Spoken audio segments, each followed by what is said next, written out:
All right, this is the opening race of the Thames River team race for the Polar Bears. This race is against UVM.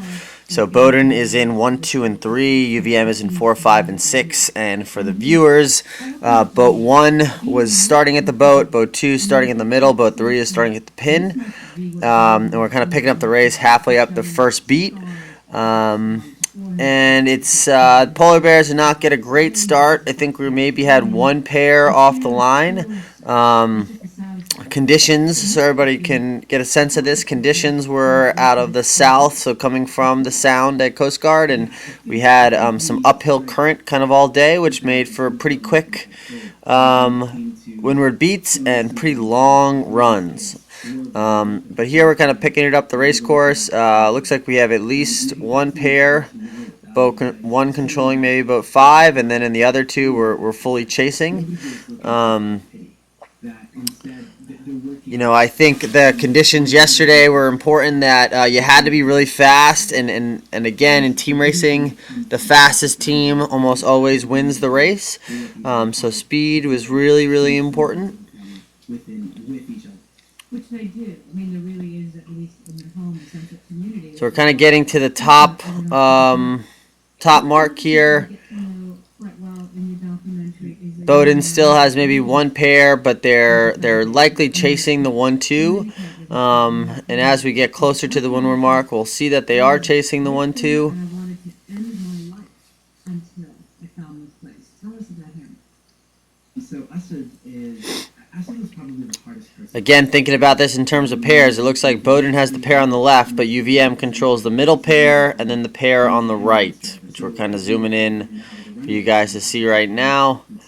And we are in a full chase mode right now. We're chasing the 1, 2, and when we're chasing, we're really trying to make sure there's very, very, very little gap between us and the boats we're chasing. That'll make things a lot easier on the runs to make it happen. So you have to be perfect with your sail trim on these reaches and thinking all speed to eliminate any sort of gap, because you know that once you're around Mark 2, you're going to be going downwind, and you're going to have the opportunity as the chasing boats to use your wind shadows to make big gains on the 2 lead boats. We hear a lot about other aspects of the country. Children run away from home the world over.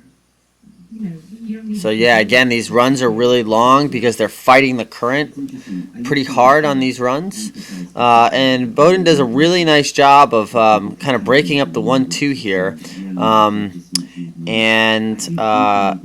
Trying to put themselves in a play. Here we may have the 2, 4, 6, which is not ideal, or it's not totally clear if we have the 2, 4, 6, but we're working our way back into it. Boat 2 is doing a really nice job of sailing the low road, sailing on their own, sailing really fast.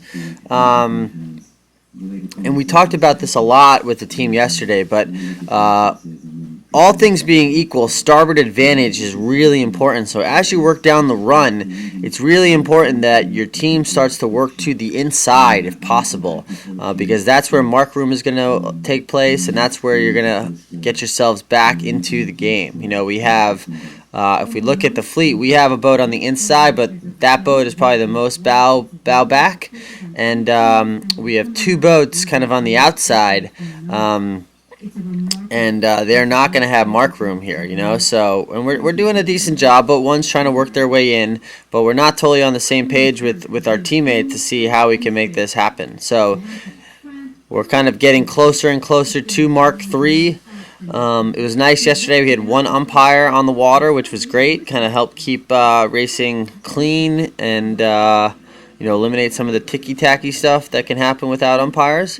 Boat 2 is doing a nice job working on the inside, but as we kind of approach this mark, this is when we have to really think about locking up some pairs, right? We know that the yellow boat is going to mark trap here, and boat 2 needs to really start thinking about boat 5 and how they can lock that boat up. And then our other teammate in boat 1, it needs to lock up the yellow boat, because we don't totally have anybody locked up here. And because of that, we don't have control of anybody, and boat 6 is able to do a nice, easy mark trap on boat 2, get their two teammates out in front, and then we're back to chasing. So we did a good job of getting back in it, but now we're chasing again. It's really compressed, so anything can happen. But controlling our pairs coming into the marks is really, really, really important, you know, and that allows us to kind of exit the marks with a winning combination. So we round here. There was a foul between 1 and 4 that was decided in the protest room on land, but we're going to sail it the way it is right now. We're in a 2, maybe a 2-5-6. Not, you don't have any play right now. We're fully in a chase mode.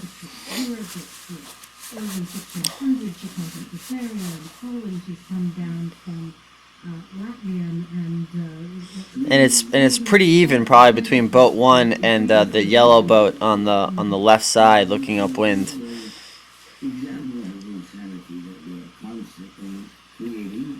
And my sense is that as soon as boat 2 has a lee bow on this guy here, that boat 1 needs to be thinking all speed, because yellow has the 1, but boat 6 here has got a nice little pressure on the left, and they're going to make big gains here. So I think we need to think about playing forward a little bit more.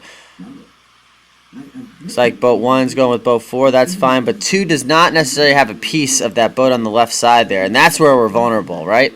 They may be in a position where they're going to go play 1 on us, and we're in a tough spot. So I think there we need to recognize, 2 and 3 need to recognize that they need to work together and probably put a little bit more pressure on that yellow boat on the outside.